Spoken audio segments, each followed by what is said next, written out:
Alors aujourd'hui, c'est le Fonds de garantie d'entrepreneuriat au Congo, le FOGEC, qui a organisé cette rencontre entre les entrepreneurs que nous avons accompagnés, en termes de garanties bancaires pour des crédits que ces entrepreneurs ont pu avoir auprès de EcoBank et BGFIBank.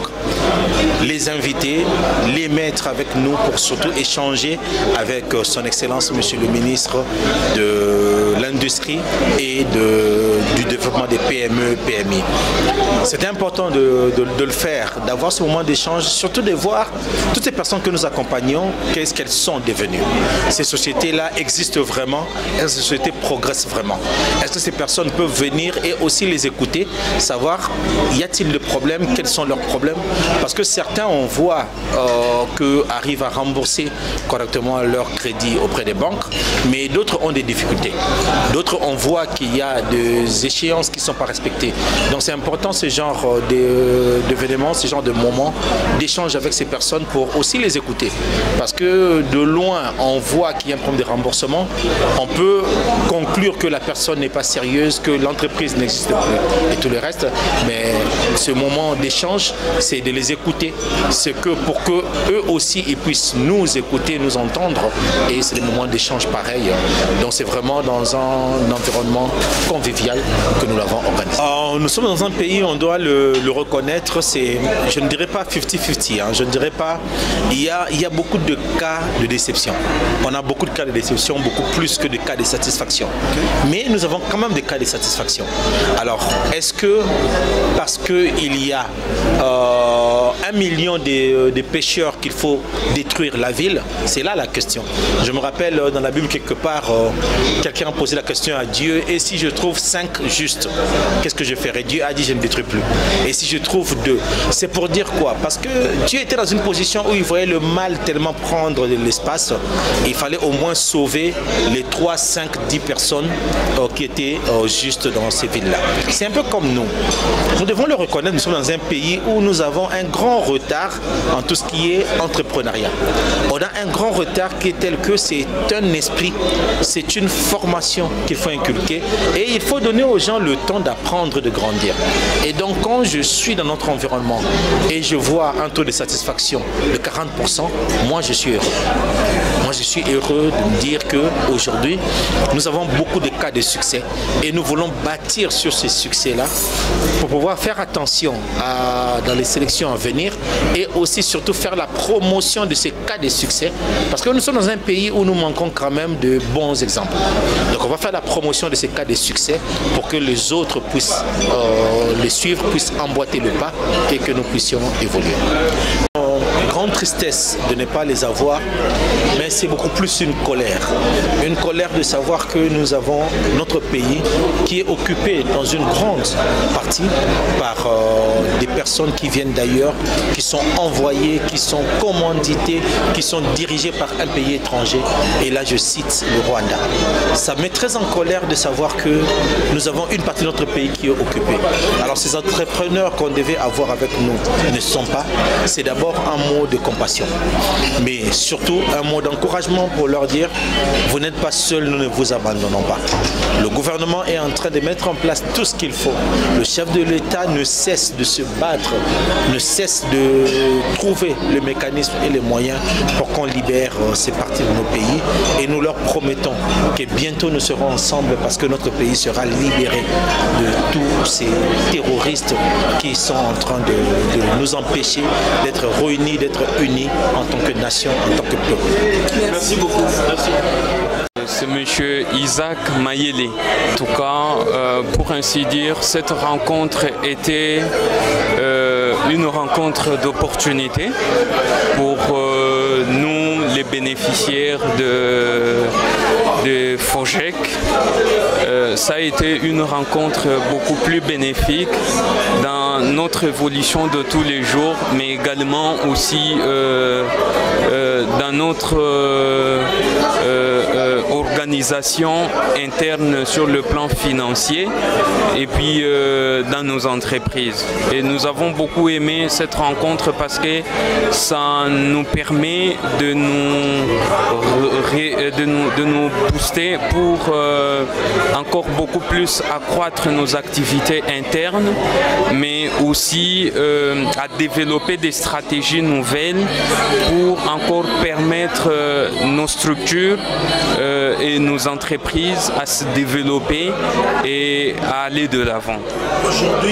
Nous lançons un message de réconfort, mais aussi de succès parce que nous sommes bénéficiaires des services de FOGEC et c'est une entité, une structure qui nous permet encore beaucoup plus d'être beaucoup plus rentable et de pouvoir bénéficier des financements pour nous permettre encore d'aller de l'avant et de développer nos stratégies internes et de développer nos activités entrepreneuriales.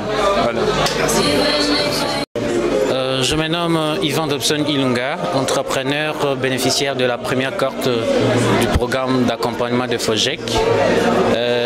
Je suis manager et fondateur de l'entreprise Golf Cooling, qui est une structure basée depuis 2019 ici à Kinshasa. Nous œuvrons dans le domaine de la production d'eau potable. Nous avons notre propre marque d'eau minérale commercialisée au nom de Twins. Nous avons aussi les services de construction des ouvrages de base, c'est-à-dire tels que les ouvrages de forage pour obtenir de l'eau potable dans nos ménages. Nous livrons aussi ce service-là et plusieurs autres services que vous pouvez également retrouver sur notre site internet www.golfcooling.com. Oui, les avantages, il y en a.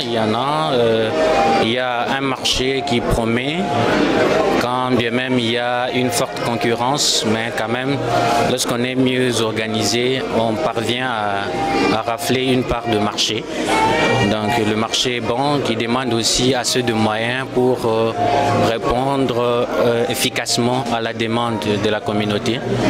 Nous avons pu réaliser quelques projets des réseaux d'adduction d'eau, à Selembao, en Sélé, là où la population part se ressourcer en eau potable, au bornes Fontaine, avec notre projet Ma Fontaine, financé par FOGEC aussi.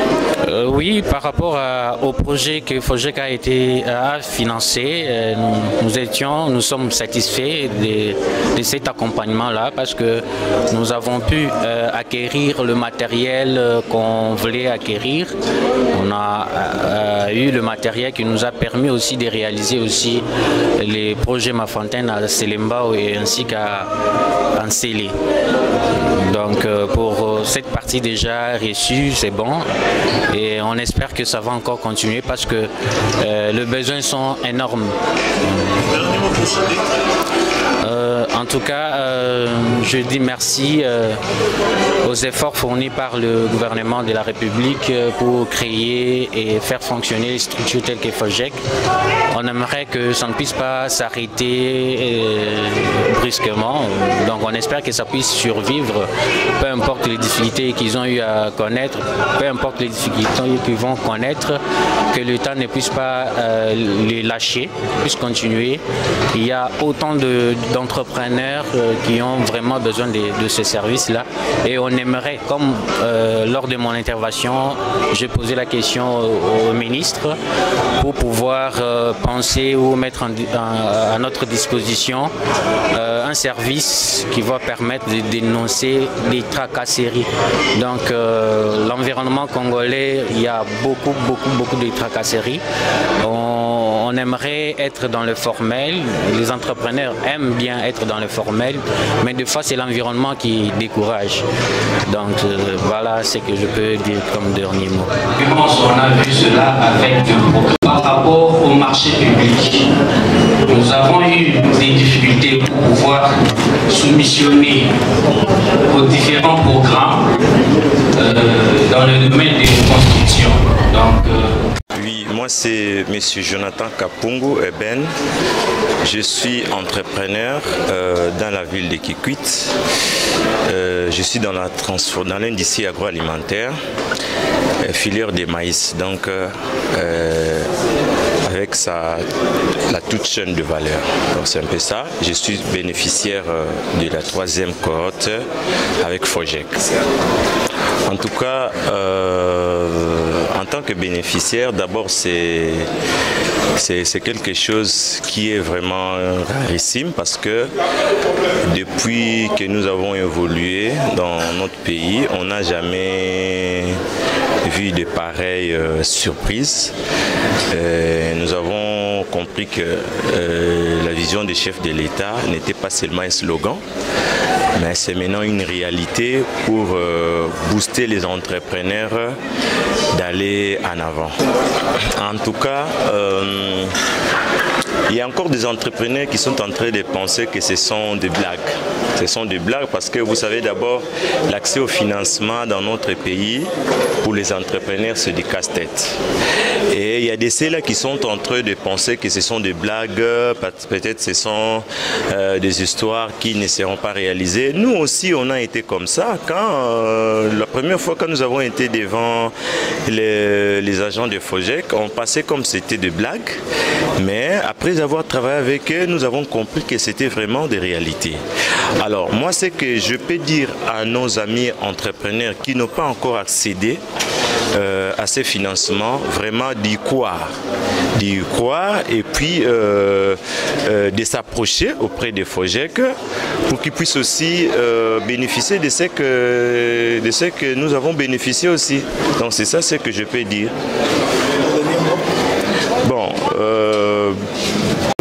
au chef de l'État, je rends hommage au chef de l'État, bien que le pays est en train de se déchirer avec des problèmes sécuritaires, mais moi je rends hommage au chef de l'État de tout ce qu'il a fait pour nous. Grâce à sa vision, aujourd'hui, nos entreprises sont appuyées par les financements avec des taux d'intérêt très compétitifs qu'aucune banque ne peut faire face, aucune banque des places ne peut faire face. Donc c'est un peu ça mon dernier mot. Je vous remercie.